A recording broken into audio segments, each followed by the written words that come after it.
Hoje, terça-feira, 14 de abril de 2020, eu sou a Mauri da Rocha e esse é o Sou Negócios que começa agora. A gente vai voltar aqui fazer uns bate-papos super interessantes, você não sai daí não, porque a gente vai falar novamente de coronavírus, os efeitos dessa crise toda que a pandemia tem provocado aí no comércio, na indústria, em vários setores. Por isso, hoje, nosso programa também é especial, porque nós temos uma convidada especial, que além da equipe do Sou Negócios, vai participar, fazer perguntas também. Ela que já foi entrevistada nossa aqui, e eu que chamo então para participar do Sou Negócios a Laura Santi, a turismóloga que vai participar hoje aqui com a gente. E aí, Laura, tudo bem? Tudo bem, boa tarde, Amaury, boa tarde, Theo, Luiz e Rogério. Prazer estar de volta, viu? Obrigado. Muito bom, muito bom. E aí, o time do Sou Negócios, temos aí o Theo William. E aí, Theo, como é que tá? Tudo bem? Grande Amaury, boa tarde, tudo ótimo, tudo maravilhoso. Mais um Sou Negócios na área.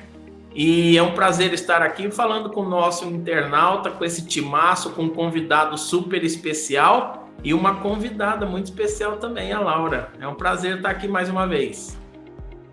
Beleza. Vamos lá então, Rogério Gomes, dê a sua fala aí, outro participante do Sou Negócios. Olá, Mauri, tudo bem? Olá, internautas, professor Luiz Felipe Vale, nosso convidado, professora Laura, Santi, Theo.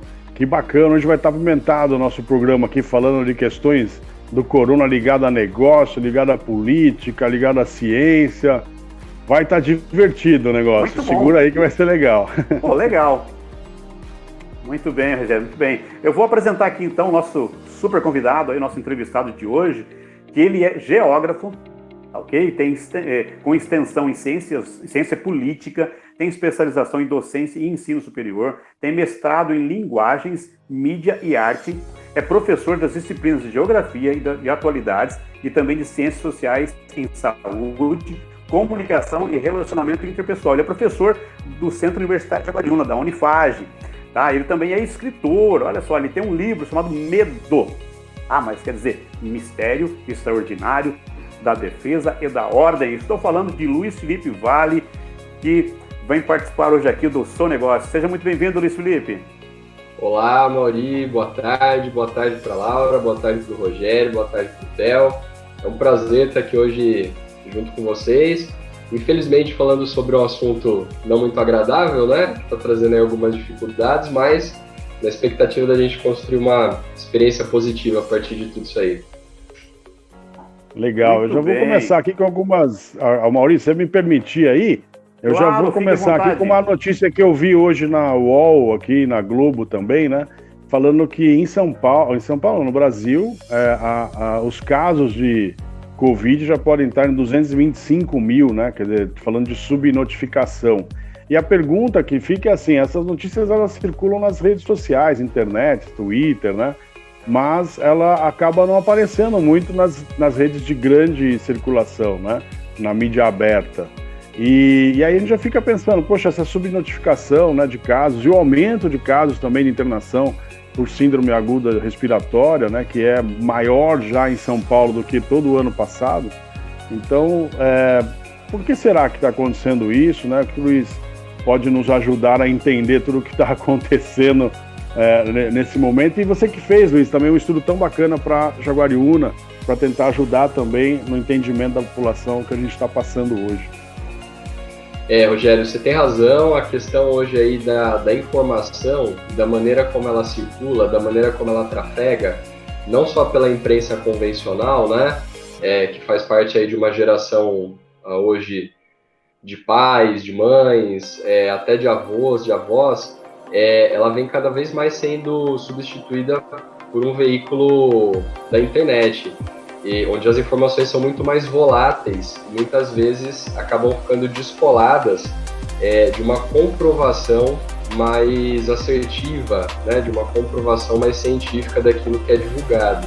Mas quando a gente trata de um fenômeno como esse, né, da pandemia do Covid, a gente está falando de um fenômeno que é novo e que aparece justamente para questionar esse aparente controle que a nossa sociedade, bastante pautada na ciência, na tecnologia, na informação, demonstrava possuir mas acabou ainda se mostrando bastante vulnerável às cegas ao ter que lidar com uma ameaça como essa, um poder, né, bastante destrutivo, mais rápida do que a ação dos pesquisadores, das pesquisadoras, que apesar de estarem se empenhando muito, né, estão correndo aí atrás do tempo, correndo atrás do relógio para tentar diminuir, né, os efeitos negativos que continuam acontecendo, e à medida que estão acontecendo, estão sendo mapeados, já que não tem nada que tenha acontecido antes que seja exatamente igual, né, por isso tanta incerteza e às vezes esse desencontro entre as projeções feitas por diferentes veículos, entre a projeção e aquilo que de fato está acontecendo, informações que não estão sendo coletadas, e uma guerra, né, uma disputa também de narrativas, de versões acerca desse acontecimento, que é sanitário, mas também é político, e sem sombra de dúvida já vem atingindo também a dimensão econômica. Bastante complexo, né, nesse sentido, eu consegui prever o que é que poderia acontecer. Por isso, sempre que a gente faz essas projeções, a gente insinua cenários.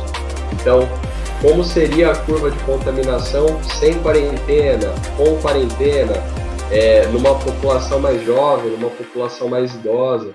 Então, esse estudo que eu fiz para Jaguariúna, ele foi baseado no estudo da Imperial College, que foi feito para o Brasil, com base no que estava acontecendo na China, no Irã, na Itália. Quer dizer, é difícil, né? Porque a China tem características muito particulares, o Irã é muito diferente, a Europa também. E quando isso chegou para o Brasil, a incerteza foi muito grande, e a gente está coletando esses dados à medida em que eles vão sendo produzidos. Mas, ao mesmo tempo, essa certeza, né, essa objetividade científica, num país continental como o nosso, com muitas variáveis que fazem parte da população, das nossas infraestruturas, acaba sendo difícil, intangível, né, para os próprios cientistas, pesquisadores que conseguem fazer projeções. Então a gente precisa ter muita sobriedade, muita consciência na hora de buscar os dados, porque a intenção não é criar caos, não é criar tumulto, mas é alertar para a real seriedade da situação que já está aí à beira de atingir 2 milhões de pessoas notificadas oficialmente no planeta, né? Já matou mais do que o H1N1 em 2009, 2010, 2011, os 3 anos somados, foi da gripe suína, né? Em pouco mais aí de 4 meses. Então, uma doença com potencial destrutivo, que já vem sendo comparado à gripe espanhola, pós Primeira Guerra Mundial, e a doenças que, de fato, trouxeram aí uma devastação tremenda em escala global do planeta. A ideia da gente pensar um pouco a respeito desses dados é entender a seriedade disso também. Nossa, Luiz, você já entrou e colocou na mesa essa questão das narrativas e, ao mesmo tempo, as dualidades que nós estamos vivendo.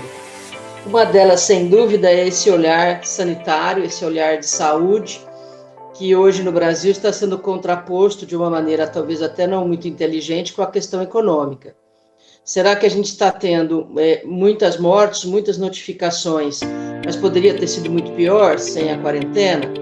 Será que nós, na verdade, em troca de uma maior saudabilidade ou de uma melhor projeção e diminuição de número de mortos e doentados, a gente também entregou a economia?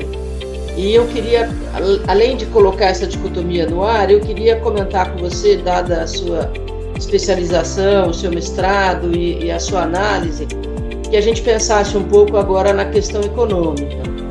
E na questão econômica, o governo nosso titubeou, mas depois aprovou alguma coisa que a gente poderia falar multiplicada por 3, porque a proposta inicial era R$200, passou rapidamente a 600, e agora a dificuldade, se também temos essa que o professor Rogério colocou, das notificações e subnotificações, como que a gente entrega dinheiro para o que é informal? E a pergunta de fundo que resta é, nesse momento em que o cyberespaço é ocupado por todo mundo, né, e que a gente pode levantar informações, compartilhar, e com todas as proibições, os regramentos que a gente tem colocado nesse cyberespaço, como é que vai ser? Nós vamos conseguir finalmente identificar os informais? Nós vamos conseguir realmente identificar brasileiro por brasileiro, com o CPF, inclusive as crianças? Nós vamos realmente ter um extrato do Brasil? Olha, Laura, suas provocações eu acho que são muito pertinentes, né? As respostas dariam aí para a gente fazer uns 10 programas. Vou tentar ser objetivo, então, para a gente ponderar um pouco sobre essas questões. Há duas linhas que acabam sendo bastante diferentes, né? Quando a gente tem aí um desafio como enfrentar uma pandemia. Então, a questão é a seguinte: o coronavírus, ele sofreu mutações, ele já é conhecido desde os anos 60, mas essa última mutação tornou essa variável que a gente chama de Covid-19 numa versão muito mais agressiva, muito mais contagiosa e com uma letalidade muito maior do que o Covid que a gente já conhecia lá no passado, que era responsável pela SARS, né, a síndrome aguda respiratória, que já provocava bastante estrago. O Covid-19 é ainda pior. Então, existem duas correntes aí sanitárias que falam sobre como o caminho desse vírus pode afetar a humanidade. Cerca de 80% da população do planeta deve ser afetada por esse vírus. Essa é uma expectativa pensando em outros patógenos, como influenza, o vírus da gripe H1N1. Desses 80% que devem ser contaminados, cerca de 20% podem precisar de internação, ir para os hospitais, né?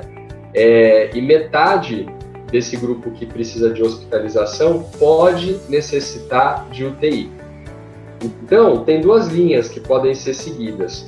Ou a contaminação pode ser muito lenta, e aí a quarentena, o isolamento social são fundamentais para que as pessoas não se contaminem ao mesmo tempo, para que essa contaminação aconteça, por exemplo, dentro de 1 ano, 2 anos, que seria um tempo suficiente para o desenvolvimento de uma vacina. Então a pessoa não precisaria se infectar com o vírus para se imunizar na eventual descoberta de uma vacina, ou ela poderia ter a chance de recuperação muito maior na descoberta de uma eventual cura, de um tratamento, ou uma abordagem mais caótica, que vamos deixar todo mundo se contaminar, 80% vão pegar a doença, os hospitais vão entrar em colapso, porque não vão conseguir atender todo mundo, e aí aquele discurso monstruoso, na minha opinião, totalmente desumano, né, de que algumas milhares de pessoas vão morrer, mas paciência, quer dizer, já são pessoas idosas, são pessoas que já têm alguma doença, as comorbidades. Esse é um discurso completamente desumano, né? Quer dizer, ninguém tem o direito de avaliar qual vida é dispensável, qual vida vale menos, qual vida vale mais, sendo que essas doenças, né, que hoje matam pessoas, como é o caso que está sendo da Covid, por outra abordagem poderiam preservar essas vidas. Então, a gente poderia resolver o problema em 2, 3 meses, expondo todo mundo à contaminação, um monte de gente morrendo por falta de atendimento, e depois segue o jogo? Sim, essa é uma abordagem que eu particularmente considero desumana e bastante perversa. A outra abordagem, que é a abordagem que está sendo trilhada no mundo inteiro, é fazer com que essa curva de contaminação fique o mais horizontal possível, para que as pessoas tenham chance de receber tratamento e para que nesse meio tempo uma vacina possa ser descoberta, um tratamento eficiente. O grande problema é que isso está mostrando como nós somos vulneráveis do ponto de vista socioeconômico, não é? Então, quer dizer, há 30 dias sem trabalho, o Brasil quebra. Então significa que se os trabalhadores estão agora forçados a ficar em casa, a aprenderem com essa experiência, e se eles fizerem greve por 30 dias, a economia para, é uma abordagem bastante econômica, né? Então hoje eles estão ficando em casa porque são obrigados por conta da quarentena. Mas que economia é essa que não aguenta um mês? Né? Não há reservas? O Estado, que tem a obrigação de garantir a saúde como direito à população, está fazendo o quê para ampliar esse acesso à saúde? Não é? Então, o Brasil é hoje a 9ª maior economia do planeta. Já fomos a 6ª maior do mundo, de 2011 a 2015, o Brasil foi a 6ª maior economia do planeta. A gente gasta bilhões de reais todos os anos, quase meio trilhão, só pagando juros da dívida pública, né? Então, quer dizer, será que esses R$600 que a população está recebendo são suficientes para quebrar a economia do país? Né? Ao mesmo tempo que, por exemplo, iates, jatinhos particulares e helicópteros sequer pagam IPVA, entende? A população mais pobre está sofrendo muito. Pensa uma pessoa que mora na favela, que mora na zona rural, como é que ela vai receber esses R$600 se ela não tem celular, se ela não tem conexão via internet para baixar o aplicativo? A pessoa que mora numa comunidade pobre, ela usa dinheiro, ela não passa cartão. A vendinha lá da quebrada, lá da favela, não tem máquina de cartão. O dinheiro é picado, tem que estar ali físico. E essa pessoa pobre vai ver que o dinheiro caiu na conta, se ela consegue, né, o aplicativo, o celular, e tem que ficar na fila da Caixa Econômica se contaminando. A pessoa idosa que não tem acesso à informação vai ficar exposta, vai ficar sem receber esse dinheiro. Então a lógica que a gente está operando é bastante excludente, né? Isso também expõe a vulnerabilidade desses trabalhadores, dessas trabalhadoras informais, que tiveram aí o trabalho absolutamente precarizado. Não é de hoje, não é por causa do coronavírus, isso começa desde a gestão Temer, né? Desde o teto, que hoje proíbe que a gente coloque maiores investimentos na saúde, mesmo com o estado de calamidade, né? Que já foi aí decretado pelo presidente, ainda há limitações graves para colocar dinheiro na área da saúde. Quer dizer, R$600 não se paga aluguel, né? Você não consegue fazer uma compra para uma família, e a gente vai além. R$600 numa casa, por exemplo, numa região pobre do país, na periferia de São Paulo, onde moram 5, 6 pessoas e não tem água encanada. O que esses R$600 ajudam, né? Cadê a infraestrutura do Estado para suprir esgotamento sanitário, para suprir a infraestrutura de água, de eletricidade, e as garantias de um salário que seja não só mínimo, mas que seja um salário digno, não é? Será que vai quebrar o grande empresário, o empresário que lucra bilhões todos os anos, Luiz, mas dentro de emitir funcionários? Luiz, dentro dessa linha sua de pensamento, você citou que são duas opções. Uma, eu também acho que não é o caso de vamos deixar morrer gente aí para depois ver o que acontece. Mas você, como estudioso, pesquisador também, qual seria, qual o caminho que você vê? Qual que seria, na sua opinião, qual seria o caminho a seguir? Porque também não dá para esperar um ano para passar tudo isso, né? A situação, né, Amaury, assim, a gente está prorrogando o máximo possível justamente nas pesquisas que estão avançando para descobrir uma vacina ou um tratamento eficaz. Então, quando a gente fala que pode durar 1 ano, 2 anos, é um cenário também pessimista, pensando que a gente não vai conseguir encontrar a cura, né, encontrar o tratamento. Mas veja, o que acontece no Brasil? Né? Demissão em larga escala, porque o pequeno empresário, o microempresário não consegue, sem movimento do seu negócio, bancar salários, e a suspensão de funcionários por até 4 meses sem salário. Foi o decreto, né? A medida provisória, decretada, que depois foi revogada por Twitter, que é uma coisa inconstitucional. Por isso está valendo, né? Essa suspensão aí por até 4 meses sem salário. Por quê? Porque há um medo de que possa haver inadimplência, a falta de comércio vai quebrar o empresário, o microempreendedor. Então ele prefere demitir, né, acabar com essa linha de frente, dispensar o chão de fábrica para manter ali o seu capital de giro, para a sua empresa continuar funcionando. Em outros países, o caminho trilhado pelo governo foi oposto, quer dizer, houve uma proibição de que houvesse demissões. Tá, mas aí como é que o empresário paga o salário? Aí o governo precisa bancar o salário se o empresário não está conseguindo manter o salário com o movimento. Tá, mas o Estado vai tirar dinheiro da onde? Por exemplo, linhas de crédito a partir de empréstimos. Só que aí o Estado precisa criar leis para que os bancos, ao invés de lucrar com a crise, diminuam os juros e não sejam, né? Isso para mim é um oportunismo cruel, credores da vida às custas de juros. Quer dizer, o lucro todo... Diga lá, Rogério.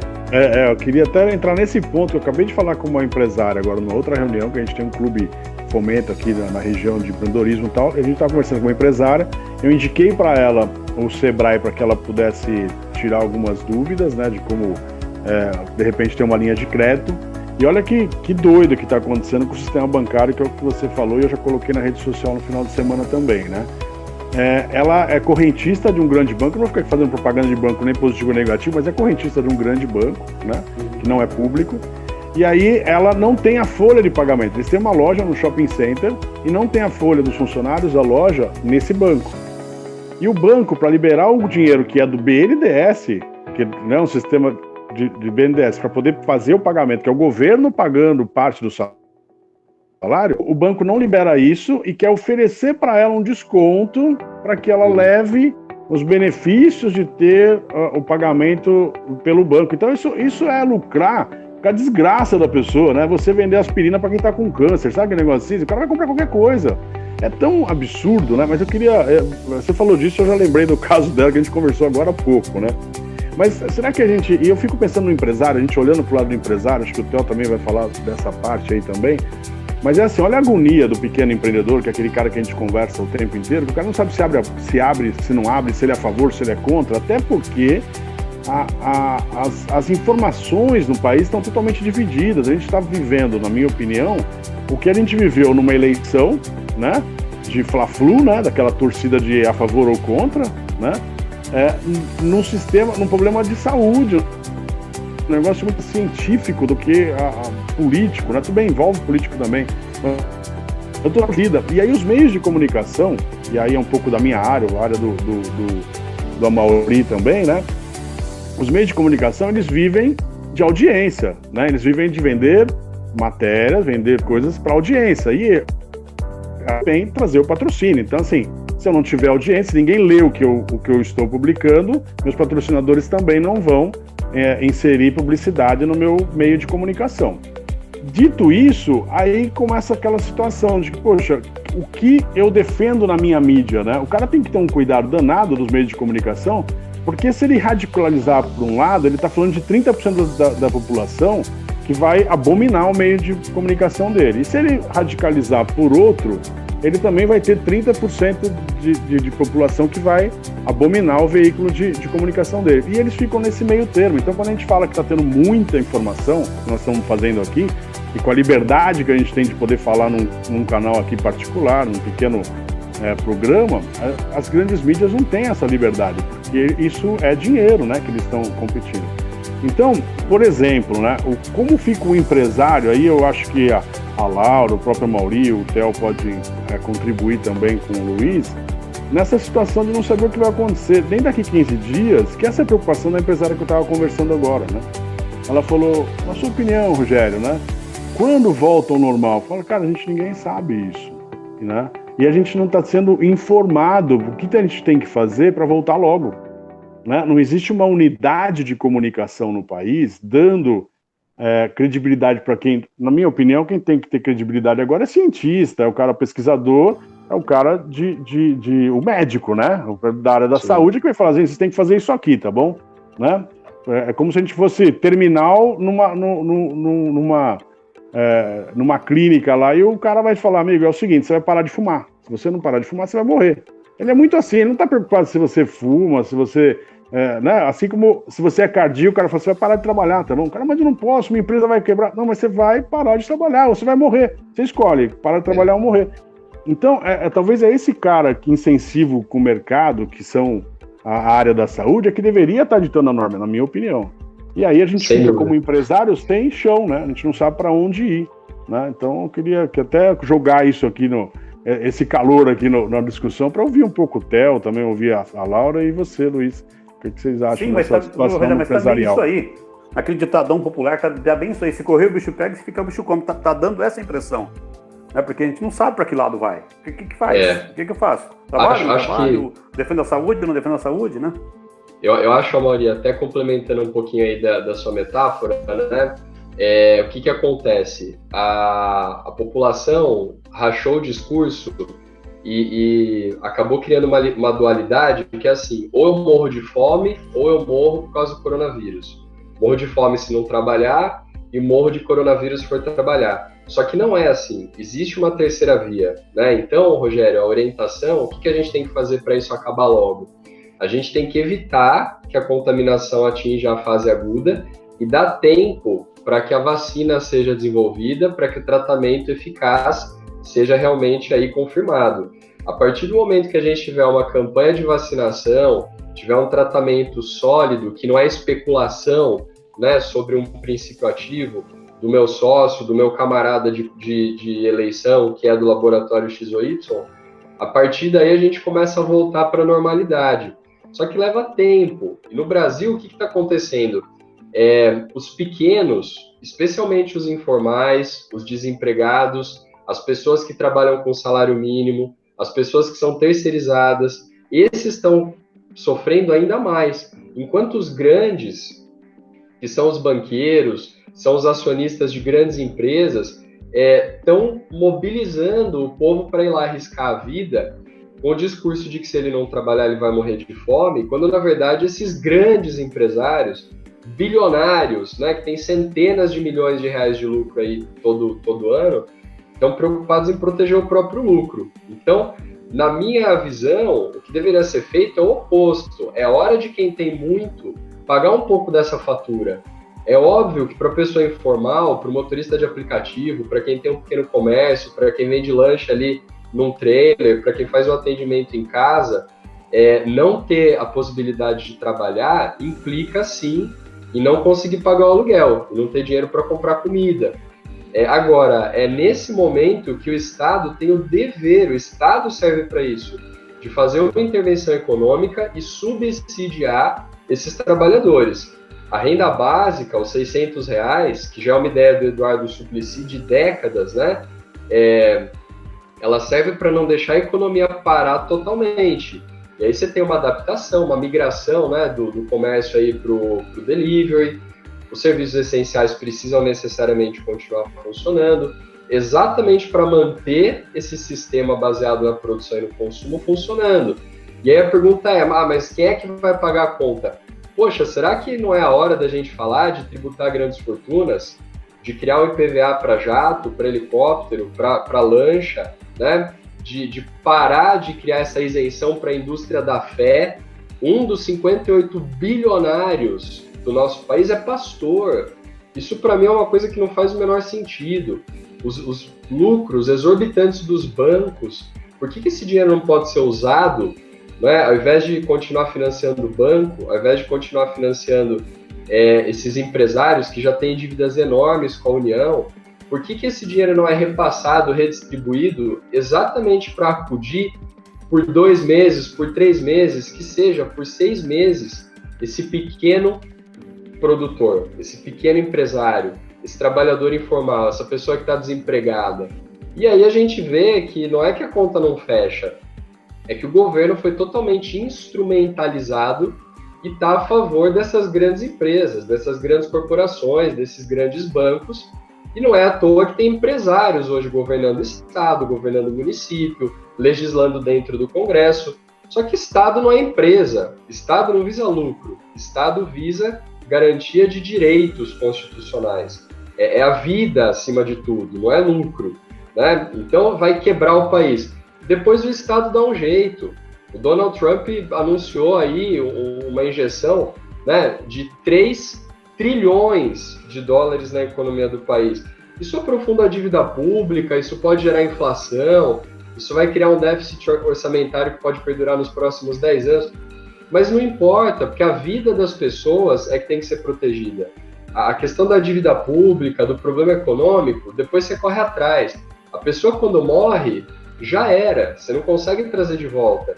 E acho que a grande discussão vem nesse sentido também, né? A pessoa tem mais medo de ficar desempregada do que de morrer, né? Ela tem mais medo de ficar sem dinheiro do que de trabalhar, contrair a doença e morrer no dia seguinte sem poder se despedir da família.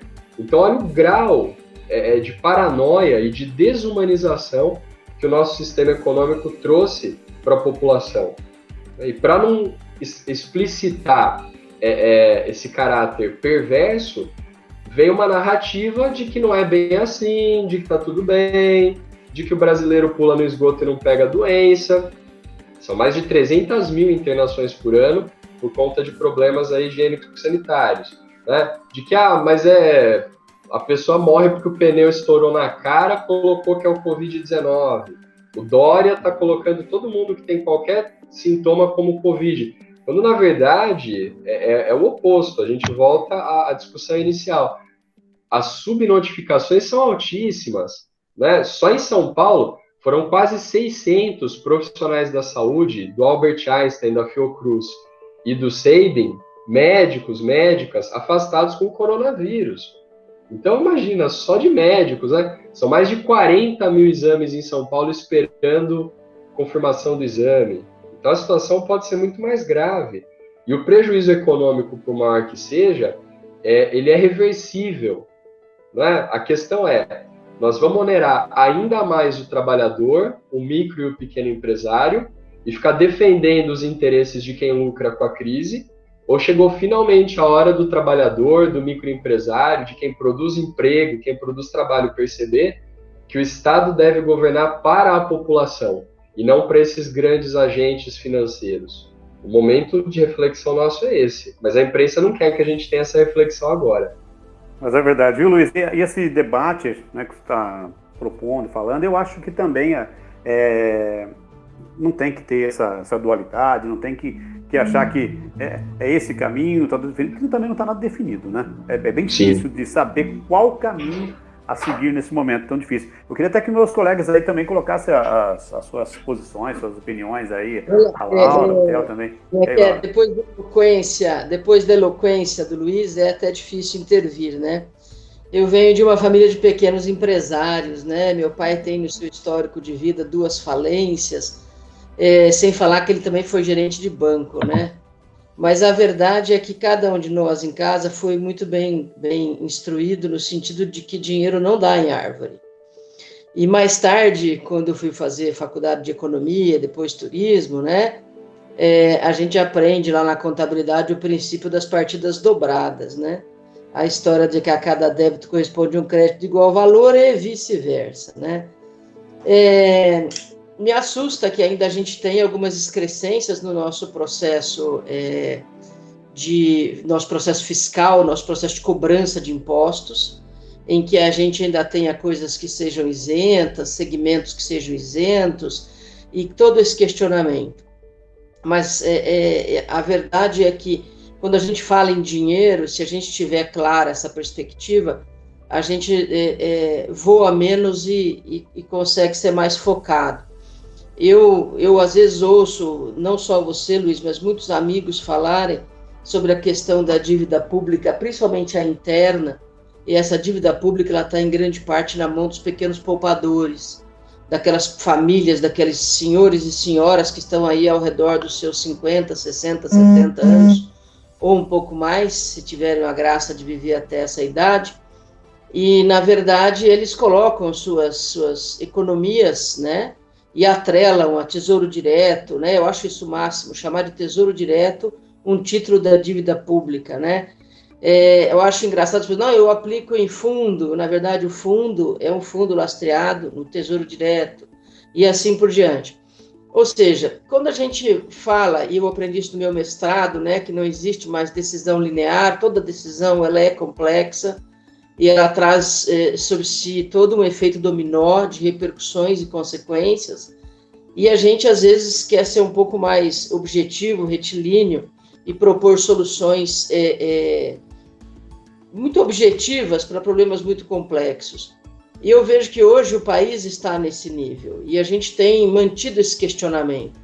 Me assusta também relembrar um passado que não é muito distante, onde a gente teve um governo especificamente focado em trabalhadores e que perpetuou uma série de questões da natureza econômica, fiscal e, por que não dizer, até do manejo dessa riqueza, que só aprofundou distâncias, né? E vejo que nós temos aí uma mudança que tem pouco mais de 3 anos, que não consegue sair desse encalacramento porque tem outra agenda, porque tem outros interesses também.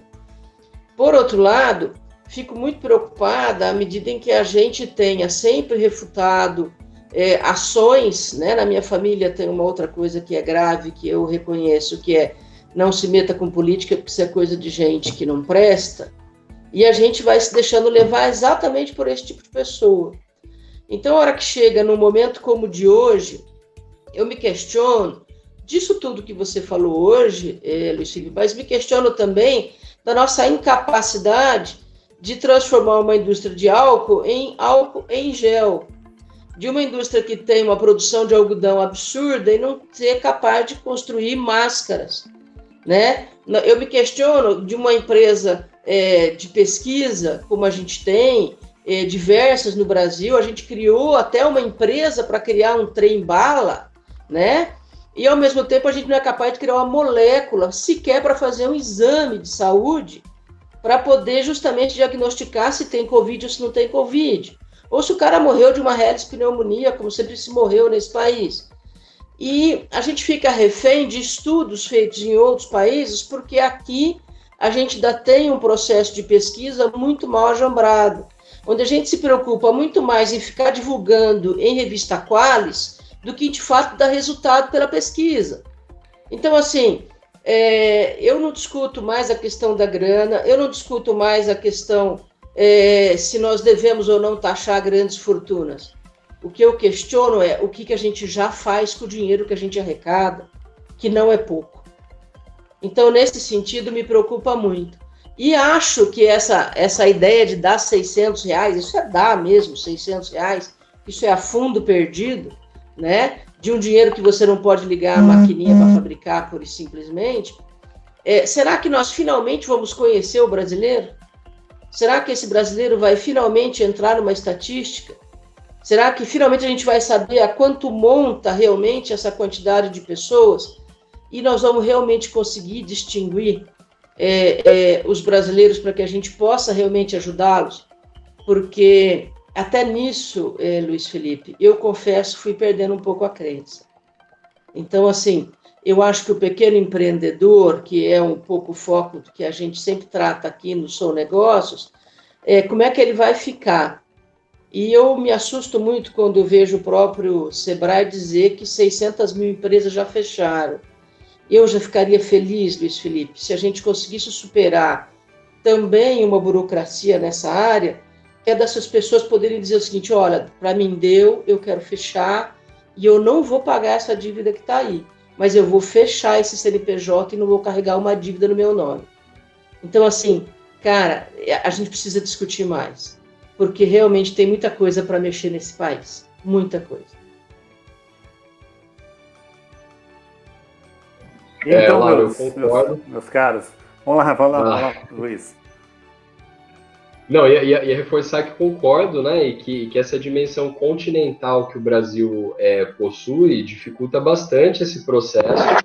Aí seria um tópico até para um outro programa, né, para a gente falar um pouco mais sobre o nosso modelo federativo, né, fortalecer políticas públicas específicas para cada estado e, de fato, dar mais autonomia e liberdade para essa produção local, né, do pequeno empresário, do microempresário, que atua localmente, que produz emprego, que produz renda.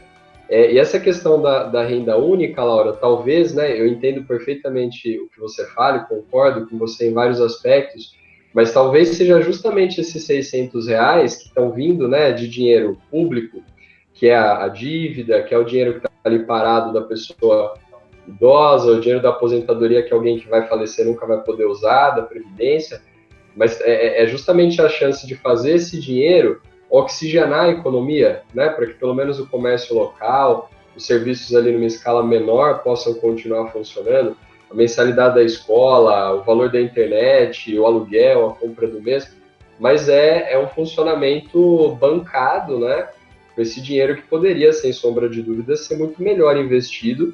E aí acho que a discussão traz novamente uma questão constitucional do que é direito e do que é mercadoria, né? Aonde deveria estar indo essa dinheirama, concordo totalmente com você que não é pouca, do nosso país, que afinal, né, se a corrupção finalmente acabou porque mudou o governo, se a economia do país estava indo tão bem nos últimos anos, cadê esse dinheiro que está sobrando? Eu também fico estarrecido e depois a gente vai acompanhando, né, os locais aí para onde o dinheiro vai. A dívida pública é o que se paga de juros, a isenção de impostos, perdão de dívida do agronegócio, né, as dívidas que grandes empresários possuem, muitos que estão mandando o trabalhador voltar para a rua, né, são dívidas milionárias, parceladas em 100 anos, isso é fundo perdido, na minha opinião. Né, e a remuneração justa do trabalhador, que também acaba sendo penalizado por impostos, muitas vezes não tem nenhum retorno desse imposto, cadê? Né? E, ao mesmo tempo, cadê essa coletividade, cadê essa solidariedade entre os cidadãos para cobrar do Estado que haja essa proteção, ao invés de ficar, mais uma vez, defendendo os interesses de quem está protegido na mansão, com remédio, com UTI móvel, com alimento estocado. Esses não estão muito preocupados, né? Agora, quem está na rua, eu não quero cortar aí, mas nosso tempo está começando a chegar no final. O programa está muito bom, o debate está excelente. Tá? Eu acho que nosso internauta aí deve estar curtindo. Aproveita e curte mesmo, bota lá, dá seu like lá, tá? Faz a sua inscrição também, ativa o sininho para você receber as nossas notificações e acompanhar aqui o Sou Negócios. O papo está muito bom, eu acho que vai ter que ter um outro programa. Participação especialíssima da contribuição da Laura, o Luiz Felipe, muito bom, muito bom. Eu acho que eu gostaria de ver com meus colegas aí se alguém quer mais alguma pergunta, quer aproveitar a presença do Luiz Felipe e também da Laura, né? Vamos lá, vamos ver se vocês querem perguntar mais alguma coisa, porque a gente vai ter que encerrar daqui a pouquinho, tá bom? Desculpa aí, Laura, desculpa, Luiz Felipe. É engraçado, hoje eu fiquei mais como espectador, né, de camarote do que como participante do programa. E observador, isso é importante.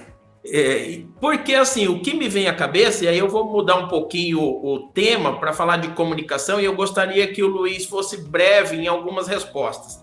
A primeira é que a sensação que me dá é o seguinte: um de esquerda e um de direita conversando aí, né? O Luiz e a Laura. Então me dá essa percepção, e é o que na realidade a gente vê nas mídias sociais hoje em dia.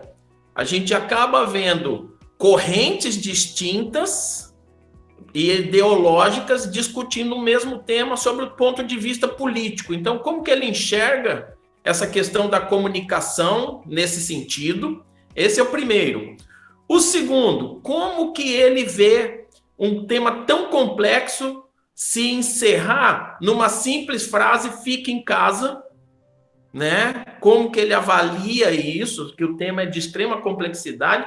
E o terceiro, como que ele está observando o que aconteceu recentemente do presidente de uma república do Brasil, especificamente, ele ter um vídeo dele tirado das mídias sociais e, ao mesmo tempo, ele tecer um comentário que fez com que uma grande rede de televisão, que é a Globo, tirasse um material do ar. Assim, não é perigoso nós chegarmos nesse ponto de tanto o presidente ter o seu vídeo retirado, como uma crítica dele ser capaz de retirar alguma coisa do ar? Eu gostaria que ele comentasse um pouquinho desses três temas, lembrando, Luiz, que o nosso tempo está bem curto, então precisa ser bem de bate-pronto. Vou tentar. O tempo tá pequeno, tá? Depois a gente também tem uma fala da Laura aí, se ela quiser, tá bom? Vou tentar ser breve. Eu acho assim, né? Eu não faria particularmente essa divisão, pelo menos pelo que eu pude aí ter o privilégio de ouvir da fala da Laura, nos colocando em espectros diferentes da política, eu de esquerda, ela de direita. Isso é um papo para outro momento, mas eu acho que talvez haja aí questões, né, sobre a participação ou não do Estado nesse momento. Mas de qualquer maneira, Theo, eu acho o seguinte: havendo argumentos, havendo razão, havendo bom senso, a esquerda e a direita podem e devem divergir e se complementar para uma construção democrática. O que a gente está tendo hoje é gente falando que o Dória é comunista. Então, já não há mais um debate ideológico entre esquerda e direita. Há um discurso científico baseado em dados que entra nessa guerra de narrativas, no sensacionalismo da imprensa querendo vender notícias, né, que o Amaury disse, mas os cientistas não têm partido político. Então há uma polarização mais grave, que é uma polarização científica, mais técnica, e uma polarização negacionista, né? Muitas vezes baseada em fake news, na simples negação de uma pesquisa, de instituições onde as pessoas que estão ali envolvidas não são políticas, né, no sentido de serem prefeitos, deputados, governadores, mas são profissionais da área da saúde. Então, essas orientações são técnicas e científicas. O Dória tomar determinadas ações, ou qualquer outro presidente, na França, Angela Merkel na Alemanha, não é porque eles são de direita ou de esquerda, é porque eles estão ouvindo as autoridades sanitárias.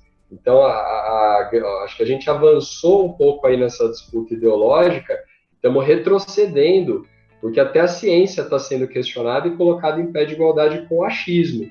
Isso tem tudo a ver com os meios de comunicação, que são muito voláteis, né? Então, nem o próprio presidente está acima das políticas de uso de uma empresa privada transnacional, poderosíssima, como é o Facebook, que está junto com o Instagram e com o Twitter.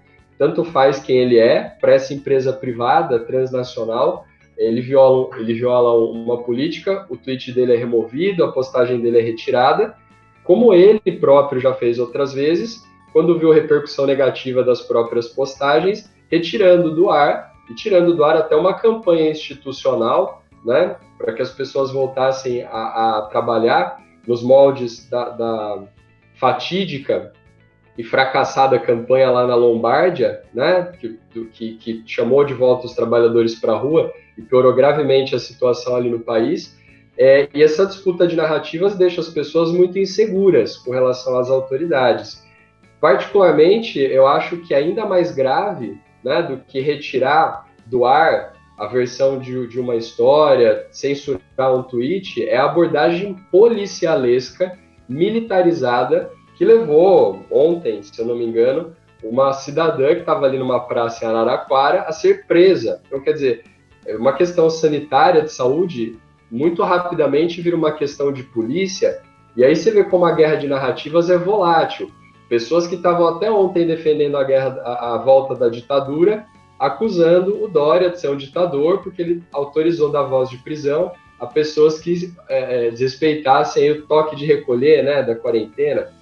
Eu acho que isso é uma questão de saúde pública, saúde é direito, né? E quando a gente começa a envolver censura, o caráter autoritário, a presença até da polícia, tudo bem que por falta de consciência da população, ou por falta de acesso, ou realmente por teimosia, a gente vê como está falido no nosso país o discurso verdadeiramente democrático, como a educação precisa ganhar espaço, como esse obscurantismo, esse fundamentalismo, que não tem um aspecto político só à esquerda ou só à direita, mas como ele é perigoso, como esse fundamentalismo é nocivo a um discurso civilizado, democrático, que necessita, né, de uma visão da história, das ciências, para que a gente possa construir algo para frente, ao invés de ficar patinando, regredindo e criando discursos vazios, que são muito bem comportados no ciberespaço, mas que na realidade trazem prejuízos gravíssimos. Sintetizando, acho que seria um pouco disso. Não sei se eu respondi a tudo, mas é isso. Luiz, eu nem vou encompridar muito, dado o tempo que a gente não tem. Eu queria dizer somente o seguinte: as pessoas precisam ser mais responsáveis, seja na vida real, presencial, ou virtual, ou digital, não importa. Se o presidente diz asneira, ele deve mesmo ter o seu post cassado. E as pessoas deviam sempre fazer aquela dupla checagem, né? Eu dou muita risada quando às vezes a gente vai fazer alguma coisa no cyberespaço e alguém pergunta pra gente: você quer mesmo fazer isso, né? Aí você vai lá e clica o sim ou clica o não. Eu acho que é pra gente colocar post no grupo da família, ou pra gente publicar no Face, no Insta, ou no Twitter, ou até para abrir a nossa boca, a gente tinha que começar a pensar um pouquinho mais. Essa instantaneidade parece que tirou da gente um poder de reflexão. Então, assim, Theo, eu acho que a gente tem que tomar cuidado, porque toda liberdade deve ser precedida de alguma responsabilidade. e, francamente, a comunicação é uma coisa que a gente aprimora desde que a gente começou a dominar rudimentos aí de fala escrita ou algo assim. Mas a impressão que eu tenho é que a gente andou retrocedendo com tanta facilidade. Olha aí, que excelente debate, bate-papo nosso aqui. Rogério, tem alguma consideração? Theo, meus amigos, nosso tempo está ficando curto aqui. Só agradecer, viu, Mauri? Agradecer ao Luiz, muito obrigado pela participação, professor, a professora Laura também, muito fantástico aqui. Eu também fiquei muito de espectador aqui, que estava realmente bacana. E eu acho que é isso, né? O meu recado é fique em casa, eu acredito ainda nisso, né? Na ciência, que está provando para a gente que isso é arriscado. E, por outro lado, também reinvente, inove, procure apoio, né? Para nós que falamos com os empreendedores, que esse acho que é o caminho, né? Então, um grande abraço aí. Muito legal. Nosso bate-papo foi muito bom, muito produtivo, na minha opinião, inclusive. Quer falar alguma coisa, Theo, antes de a gente se despedir aqui? Claro, eu gostaria de me despedir, agradecer o Luiz, a presença dele, que trouxe um conhecimento aprimorado desse momento que nós estamos vivendo. Agradecer mais uma vez a presença da Laura que tem um conteúdo riquíssimo e que já, como entrevistada, fez um programa brilhante com a gente, e agora com essa nova formatação do programa vem como convidada, né? Agradecer a eles, agradecer mais uma vez o Rogério pela parceria, você pela parceria, o Douglas pela parceria, e assim, é um momento que a gente precisa, eu tenho visto muito nas mídias sociais, assim, como que nós vamos sair? Como que nós vamos sair diferente, vamos sair melhores, vamos sair piores? E aí o Luiz levantou um tema interessante, mais do que as pessoas verem como que elas sairão desse momento, como que as instituições também sairão, como que as empresas, como que o poder público, como que a imprensa vai sair depois de tudo isso que nós estamos vivendo, porque tem muita gente brincando com vidas alheias, num assunto muito grave, e aí cada um tem o seu nível de responsabilidade. Mais uma vez, obrigado, Mauri, e um forte abraço a todos vocês. Obrigado, Theo, obrigado, Rogério Gomes, obrigado, o Douglas Marques, que vocês estão assistindo agora esse vídeo, que é o Douglas que faz a parte técnica lá, faz toda a edição e coloca esse vídeo lá aqui no YouTube para a gente assistir. Pode falar, Laura. Eu só queria me despedir, agradecer de novo a oportunidade de estar com vocês e de participar, agradecer enormemente o Luiz. Eu acho que, na verdade, é o contrário, viu? Eu sou de esquerda e você aqui é de direita.